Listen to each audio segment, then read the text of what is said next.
یہ قربانی شعائر اللہ میں سے ہے. اس طرح کے جملے بھی نہیں کہنا چاہیے کہ بھینس کی قربانی کا کٹا عید سے پہلے کھول دو. اس طرح کے جملے آپ نے سوشل میڈیا پہ سنے ہوں گے. تو یہ جو بڑا اختلافی مسئلہ سمجھا جاتا ہے، ایک بات پہلے سمجھنے کی ضرورت ہے، یہ اہل حدیث اور فقہ حنفی کے درمیان اختلافی نہیں ہے. یہ بعض اہل حدیث علماء میں بھی اختلافی ہے اور بعض احناف کے علماء میں بھی اختلافی ہے. اختلاف کیا ہے؟ اختلاف یہ ہے کہ جی بھینس اور کٹا گائے کی جنس میں سے ہیں. جو اس کو حلال سمجھتے ہیں قربانی کے لیے، ان کا دعویٰ یہ ہے کہ بھینس اور کٹا گائے کی جنس میں سے ہے. یہ دلیل دینا ان کے اوپر واجب ہے. وجہ کیونکہ قربانی کے لیے اللہ رب العزت نے 4 جوڑوں کو حلال کیا قربانی کے لیے. یہاں ایک بات سمجھنے کی ضرورت ہے. بعض لوگ یہ سمجھتے ہیں کہ سارے حلال جانوروں کی قربانی ہے. ہرگز نہیں. حلال جانوروں میں سے 4 جوڑوں کی قربانی ہے.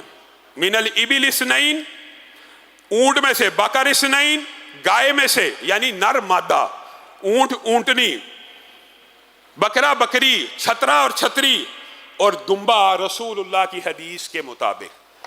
ان 4 جوڑوں کے بعد دمبا جو ہے وہ رسول اللہ کی حدیث کے مطابق ہے. اب قربانی انہی 4 جوڑوں میں ہوگی. اب انہی اگر 4 جوڑوں میں ہوگی تو کوئی بھینس کی قربانی کرے گا تو آپ اس کو کہیں گے بھائی بھینس تو گائے نہیں ہے. وہ لا محالہ آپ کو جواب دے گا بھائی یہ گائے کی جنس ہے، تب ہی قربانی ہوگی. دلیل سمجھ گئے؟ اگر بھینس گائے کی جنس ہے تو ہی قربانی ہے، اگر گائے کی جنس نہیں ہے تو قربانی نہیں ہے. یہاں پہ ایک مسئلہ سمجھ لیجئے. سائنٹیفکلی، عقلی اور منطقی طور کے اوپر کسی جانور کی دوسرے جانور سے شکل ملنا یا صرف نام ملنا اس کو اس جانور کی جنس میں شامل نہیں کرتا.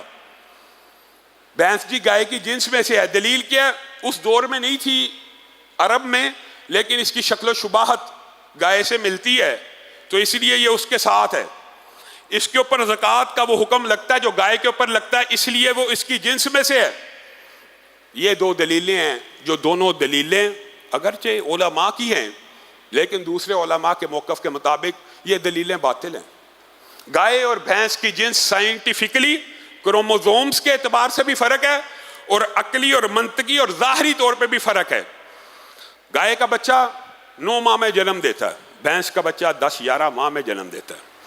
بھینس کے سینگ بل کھاتے ہوتے ہیں. کبھی آپ نے گائے کے سینگ بل کھاتے ہوئے نہیں دیکھے ہوں گے. بھینس کیچڑ پسند، پانی پسند جانور ہے. گائے صفائی پسند جانور ہے. کبھی آپ گائے کو دریا میں یا کیچڑ میں لوٹ پوت ہوتے نہیں دیکھیں گے. بھینس کو آپ چھوڑیں سب سے پہلے کیچڑ میں جائے گی اور پانی میں جائے گی.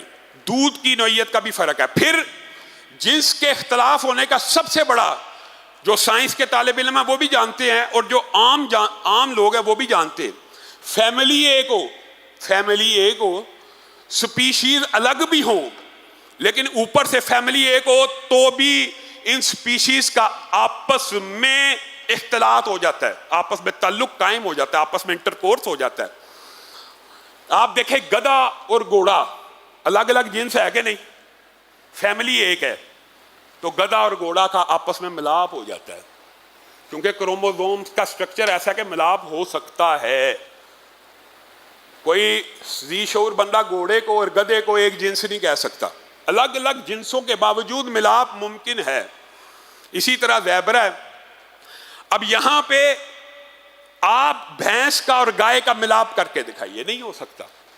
یعنی صرف جنس فرق نہیں ہے، فیملی بھی فرق ہے.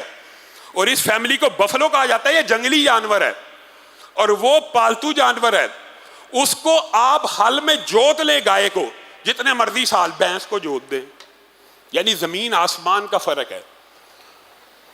جو پہلی دلیل ہوگی کہ جنس میں سے ہے وہ عقلی منطقی طور پہ جنس میں سے نہیں ہے. پھر دوسری بات نام کا. جی بعض لوگوں نے اس کو نام سے کہا ہے کہ یہ بھی نوم من البقر ہے. اب آپ ایمانداری سے بتلائیے گا، زیبرا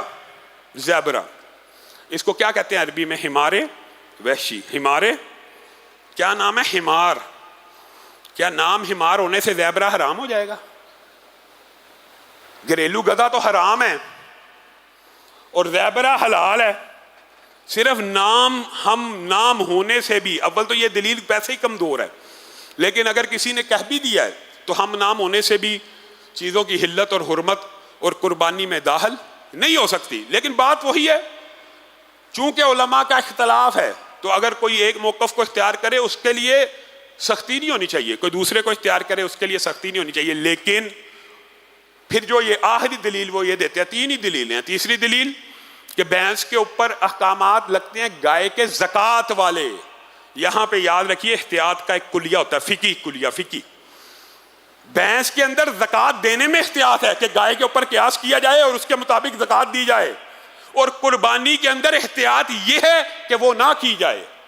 احتیاط کے بھی دو فقہی قاعدے ہوتے ہیں۔